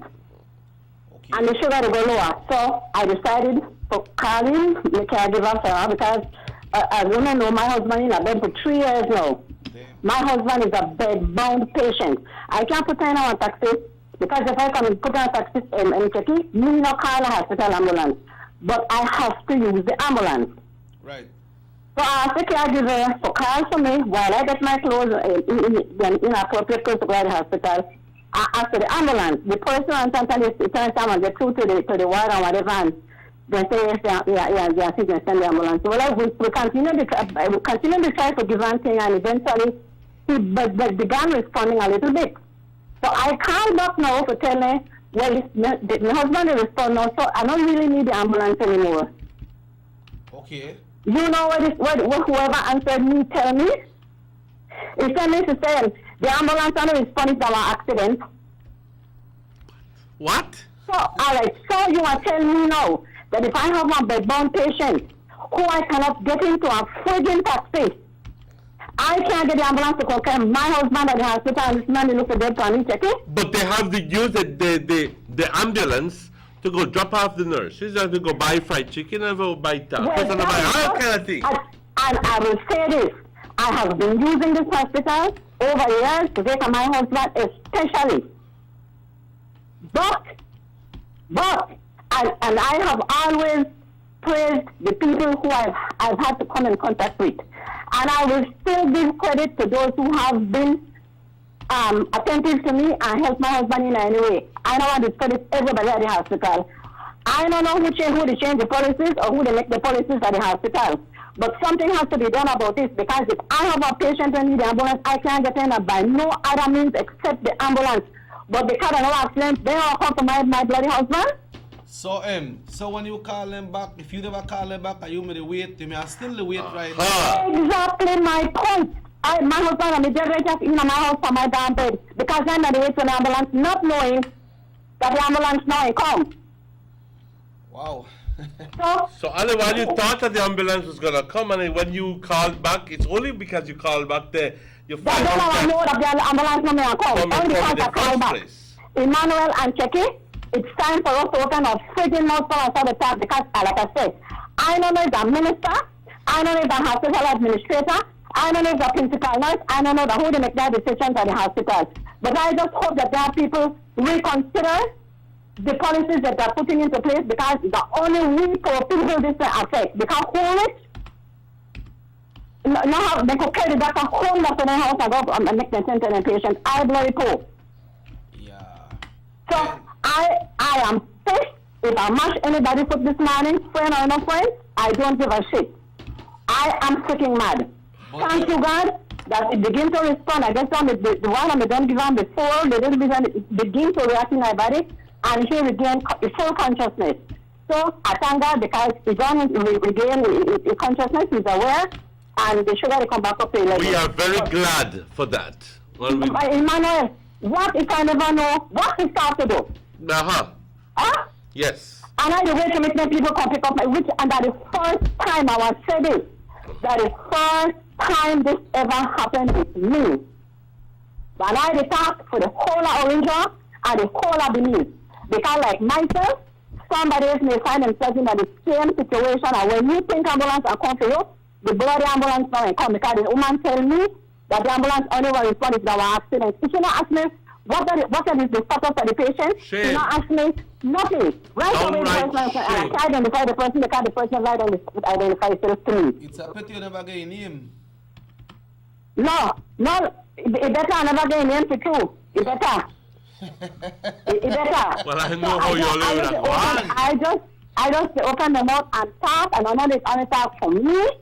I am talking on behalf of everybody in the village, especially poor people, because we are the one who need island services because we bloody poor. Yeah, well, all the best, Miss Yola. Something sad for here, but I know you stand up for yourself, right? Thank you very much, Checky, man, and have a very good morning. Sure, thank you. We will make mention of this. Continue making mention of this. Thank you, Miss Yoli. Why that really tough, Emmanuel. And I mean, for the lady called the first time, they should have tell her that the ambulance or the coffin thing. No got any wait. I don't want to get into a rant about it. Expect the ambulance to reach, you know, but you could I hear the sentiment. I understand Ms. Yoli's concern. I would like to tell you that above all, we're very glad that you managed to grab hold of the situation and that your husband responded. Very glad about it. Otherwise, it would have been a different situation, believe me. But what the hell is going on with the ambulance service? Now, we have reported in many other instances when we hear alleged that the ambulance was called and that the ambulance got in 3 or 4 hours afterwards, and that the persons who were waiting and stood there waiting. Okay? And then we also hear of reports, alleged, that when you see them, that they go buying tacos and they're dropping off the nurses and picking up the nurses and picking up different people. I don't have anything against the nurses, I'll be honest with you. Well, sometimes you see that but it's not meant, the ambulance is not meant to be used as a transportation for staff, period. Yeah, sometimes it's meant to be used to address these situations, for God's sake. Yep. So, when you have a genuine case like this, and above all, the inability of the person who received the call to be able to have the courtesy and tell you, ma'am, we are taking control of the situation. We will send the ambulance immediately to you, as we expect to hear, to give us comfort. Then it's a downright shame when, after waiting, and after luckily seeing that your husband is responding, you have the decency to call. Right. And it turns out then that they don't have the decency to answer you and to put you and to tell you, ma'am, this only real ambulances response in case of accident. No, I understand her anger and I understand her frustration, because if they were me, possibly I'll make tearing at them. But you know, right, man. We were dealing with people's lives here. And I don't know, and I join with Monsieur and I say, I know who can I dimash? But this needs to change. For sure. Sometimes they got some of the employees who work at a place that they're supposed to be working there in the first place. Thank you. I preempted your whole... Yeah, because I say how they behave, but you don't know how they behave, so they're not supposed to do that. Yes. You know? They're not business for the day. I believe it was last week. No, block that long in the Spanish for me, check. Last week the CEO me talk and he said that he heard that some of the people in the charge of the ambulance use the charge. He had that them charge when I use the ambulance and this and that, and he make it clear they not for charge to use the ambulance, and the ambulance is there for the service of the Belizean people, and when you need the service of the ambulance, it is there for you to get that service. As last week, the CEO mentioned that on the news, but we find out this morning that is not so. But then sometimes it depends on the person who answer the phone, and it depends on what it's their reaction. Because if the CEO say that's the way it's supposed to be used, then that's the way it's supposed to be used. But what a stupid policy if it's only to be used for accidents. What if you, in this case is a perfect example. It's an emergency. Where it's not an accident, but it's an emergency.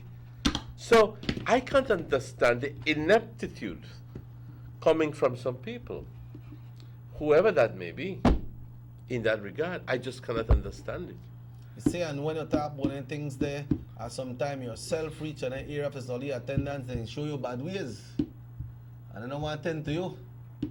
You understand? And which is wrong. I remember one time one of my friends me get sick, and they call the ambulance, and I right by people's stadium area, $50 for the ambulance to pick you up. Person had no choice. I right, don't come on, I get it 50 and I get it 50. So you know that as a fact that is happening. I know that as a fact, man. I know that as a fact. Whoever is the minister, whoever is in charge, please handle that situation. So they had to pay the driver? I don't remember that who he may pay, but he may pay $50. I know that as a fact that the $50 was paid because I was a part of it. I was called afterwards, and the person had to pay that $50. That I first didn't tell her, the ambulance they come, but you have to pay. So $50. what did minister say about the $50? He said that they're not supposed to charge for no kind of service at the hospital. They're not supposed to charge for no ambulance. Dice, porque tanto ambulancia como carros de la policía ya no lo están utilizando para el servicio del público, ahora lo están utilizando para taxi. Pues justo lo que hacía referencia, aquí estamos hablando de, el caso es de esta señora que tiene un esposo que está prostrado, que es difícil sacarlo de su cama, que está sufriendo de diabetes, no de diabetes, en realidad tiene problemas con el nivel de azúcar, vamos a ponerlo generalmente, a veces le sube, a veces le baja.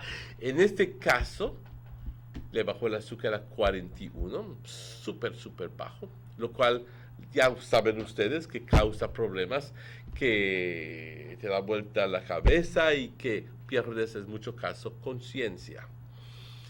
Y el caso es de que la señora auténticamente tuvo razón para espantarse, porque no estaba aceptando la bebida que ella le está dando para tratar de subir el nivel de azúcar en el cuerpo.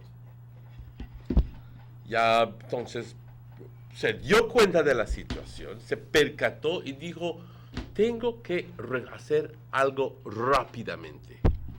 Ya luego de ver que su esposo no está respondiendo, llama a la llama al hospital, y pide para asistencia para, para que la ayuden a traer a su esposo al hospital a ver si buscan forma de administrarle un medicamento o algo para subirle el nivel de azúcar o o no hacer nada. Y bueno, vamos a considerar eso. Y subirle el azúcar, el nivel de azúcar. Bueno, confiada de que él ya llamó y que le explicó a la persona que tiene necesidad del servicio de la ambulancia, pues se puso a recoger ciertas cositas para, obviamente, prepararse para ir al hospital con su esposo. Durante ese tiempo, sucede que su esposo, gracias a Dios, empezó a responder y empezó a tomar, perdón, el líquido y le empezó a subir el nivel de azúcar. Entonces la señora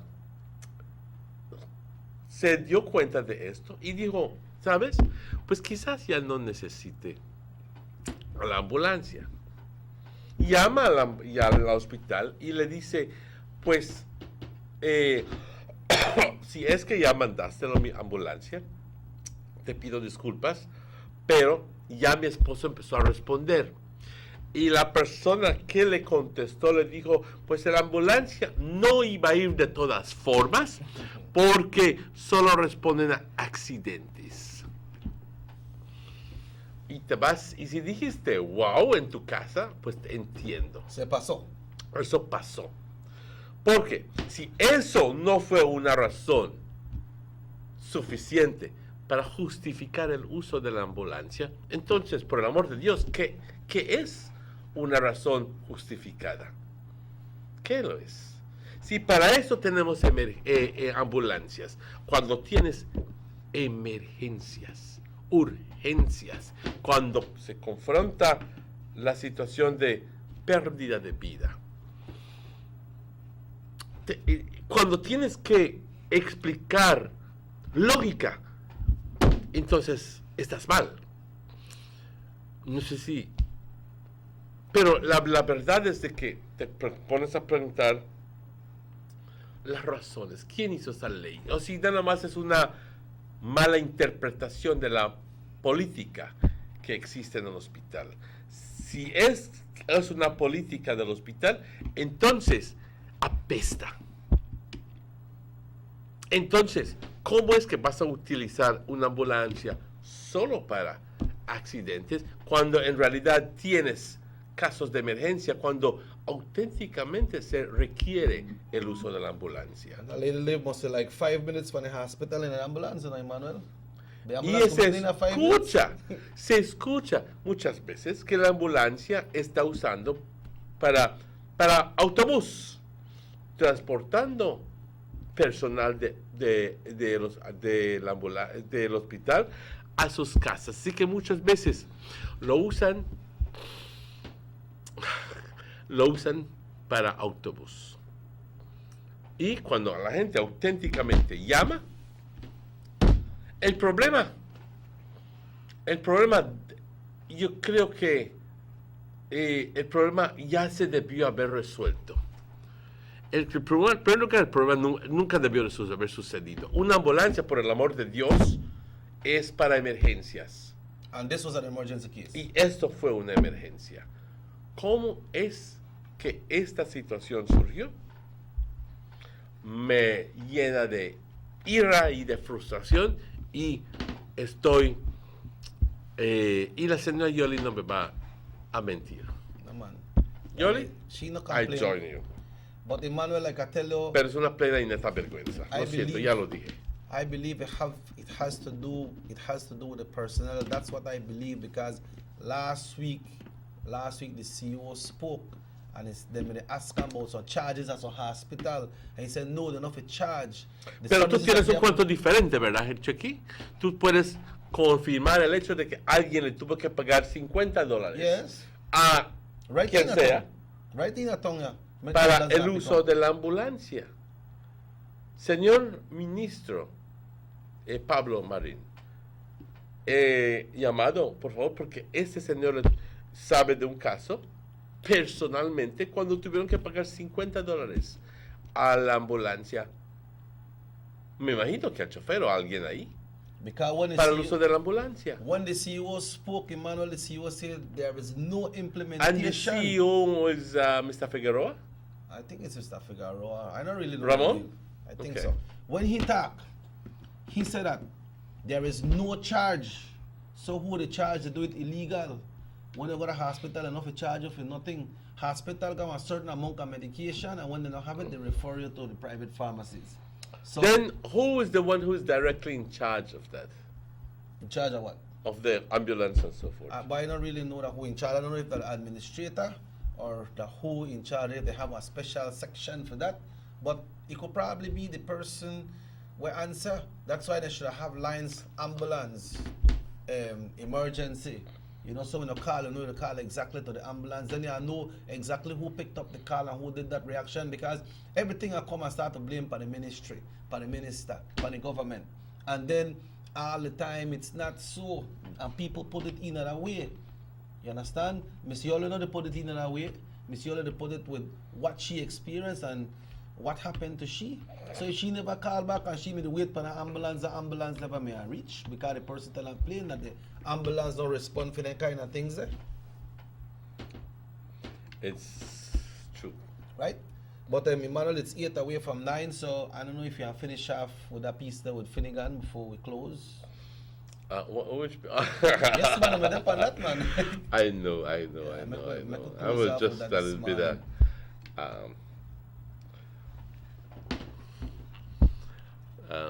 it's like night and day. But we're talking here about the Honorable Minister Finnegan, Michael Finnegan. Call him on the whip. Yes. And normally we don't see him like that, you know, but I think that his discourse, like we could say, was very well received by the people from Mesopotamia Division and from other people, where he says, no, they talk, no, we don't choose that, but I never feel sorry for myself. Herbert Dabor, I was not only born poor, I was born a handicap. And I did not stay in a corner and cry and fold my arms and depend upon colleague Gill and Clive Tuck, etc. to help me, obviously making reference of some very successful businessmen. I got out there and I pulled with my hands and I pushed with cart. I pulled every drum in Congshelby, every drum at the Long Barracks at the Abra in order to make money so that I can eat and give that 50 or 25 cents that I earned to my mother. So not tell me about being black and being poor, because I lived that. That is what Michael Finnegan was saying. If you talk about rent house, Madam Speaker, I live in a Long Barracks. I live at Congshelby Bay, where you represent, boy. I live in Congshelby Bay. I grew up, that's verbatim. I grew up in Congshelby Bay in front of the canal. I remember I used to have a bucket in our house, the fabled bucket. And soon in the morning, before daylight comes, my little sister, they took the bucket to the canal and throw it and wash it out in the canal. But I don't know if they wash it out in the canal any longer. It would be too dirty. You were telling me, they said, you is telling me about poor and poverty. That's why the people of Mesopotamia like me. And that's where I want to stop and tell you, because he has a special bond and a special relationship with his people. Yeah, that's true, boy. You go front of Brad's and you know right front of Brad's bridge by Belcan, or in that area. Who they sit down from a special chair out to the wave and say goodbye and wave and I mean not say goodbye, wave and talk to people is Honorable Michael Finnegan. And he no play folksy with nobody. He's a straight up man of the people. So I think he was the perfect person to talk down Cordell Hyde, who is always talking about the problems of being black and poor. And Michael Finnegan said, not telling me about the problems. Sound like you, when you were in the as minister, you didn't help anybody from Mesopotamia. You no help nobody. I give anybody any scholarships in that area. You gave it to 2 and 3 year olds who, in an obvious scam. Okay, we added that part. But he says, I know the needs and I attend to them, and I will continue to attend to these needs. And yes, the minimum wage have to be looked at again, but it must not be done in a vacuum. It must be properly thought out and then properly presented, and then all hands will be safe. Yep. Thank you, Mr. Finnegan. Thank Straight you to the very point. much. But before we close, Emmanuel, somebody said, Cuando el UDP va a sacar su team?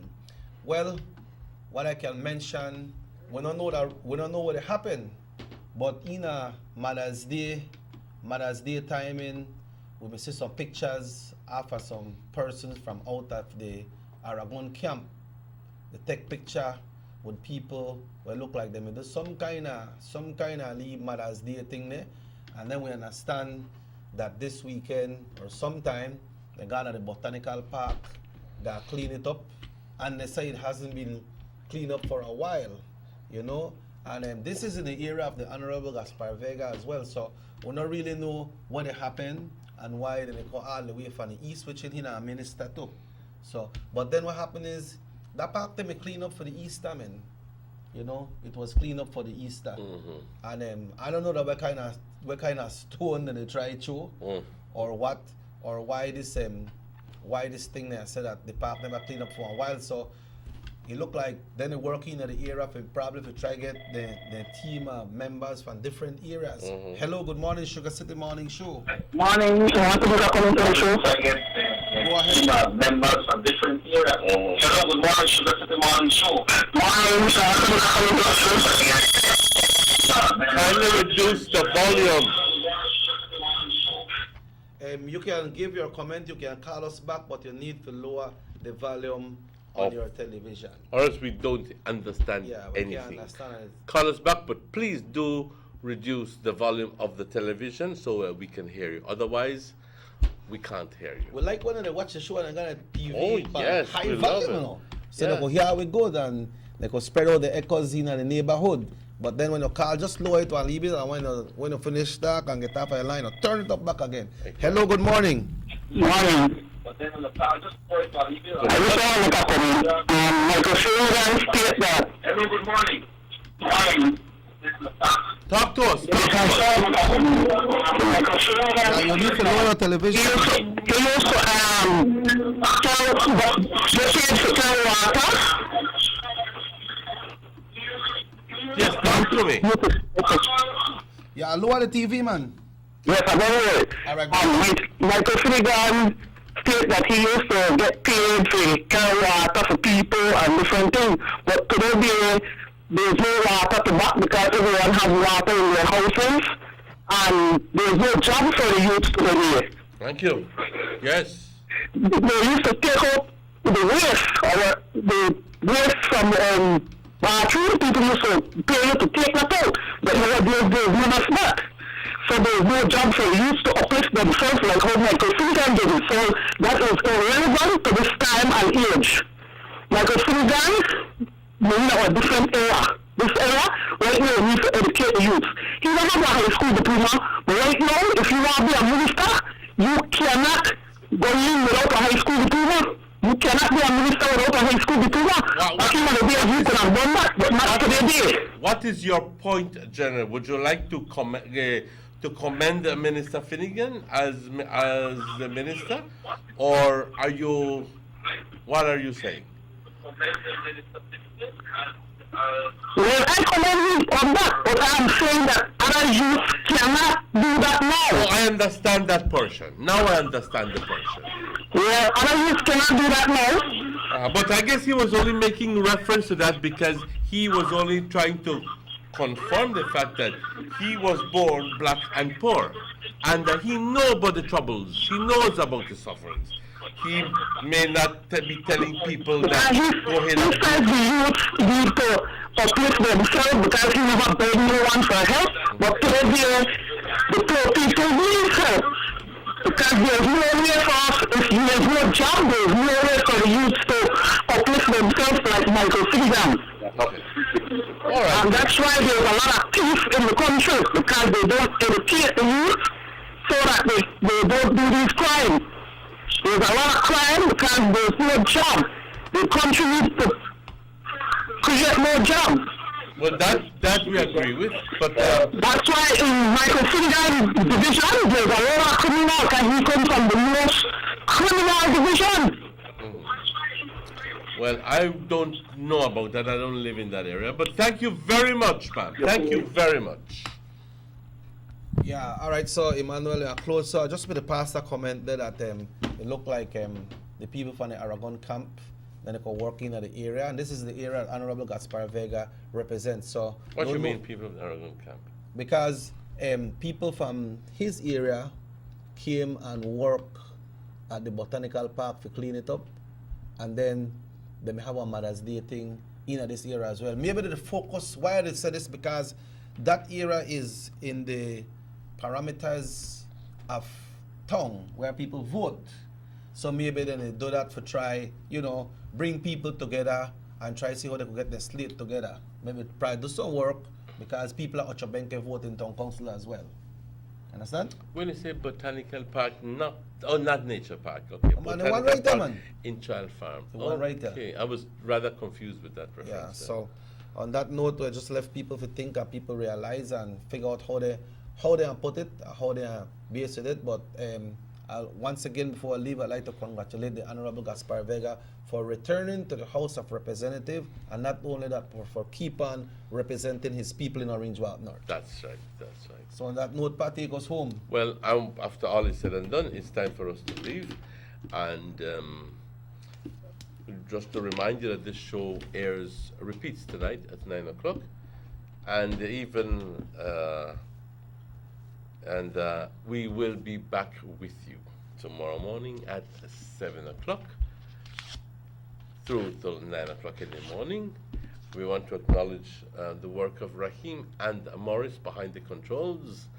And my name is, thanking you, Jackie. Como siempre, amigo. Okay, and thanking you, and thanking above all the audience who is loyally watching us, faithfully watching us. And here's hoping that in your neck of the woods you don't have any problems with flooding and so forth. Just but let's be mindful of the needs of others and help when we can help. That's right. My name is Emmanuel, and I am Robert Checker Usher. Want to say good morning to everyone who viewed the show today. Watermelon man, he say watch you every morning. Good morning. Emmanuel always tell you watermelon out there, watch you every morning. So folks, remember to tune in this morning for the 10 to 12 music show right here on this channel. And if the good Lord so will, myself and Emmanuel will be back tomorrow. And right now we say hasta mañana. Until we meet again. Hasta luego.